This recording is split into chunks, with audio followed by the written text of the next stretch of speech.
Bogura Santahar railway junction এলাকায় ভয়াবহ train দুর্ঘটনার ঘটনা ঘটেছে। ঢাকা থেকে ছেড়ে আসা আন্তনগর নীলসাগর এক্সপ্রেস ট্রেনটির ৯টি বগি লাইনচ্যুত হয়েছে। এতে হতাহতের আশঙ্কা করা হচ্ছে। দুর্ঘটনার পর থেকে ঢাকার সঙ্গে উত্তরবঙ্গের রেল যোগাযোগ বন্ধ হয়ে পড়েছে। বগুড়ায় সান্তাহার রেলওয়ে জংশনে বিকালে হঠাৎ করেই ঘটে এই ভয়াবহ দুর্ঘটনা।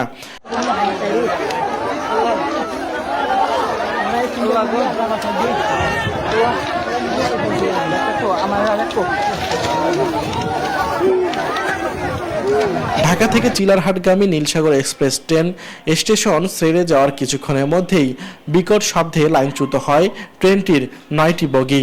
প্রত্যক্ষদর্শীরা জানান, ট্রেনের ছাদে থাকা অনেক যাত্রী নিচে পড়ে আহত হয়। দুর্ঘটনার পরপরই স্থানীয় ও রেলওয়ে পুলিশ উদ্ধার কাজে নেমেছে। আহতদের দ্রুত হাসপাতালে নেওয়া হচ্ছে। এ দুর্ঘটনার ফলে ঢাকার সঙ্গে উত্তরবঙ্গের রেল যোগাযোগ সম্পূর্ণ বন্ধ হয়ে গেছে। ফলে চরম দুর্ভোগে পড়েছে হাজারো যাত্রী।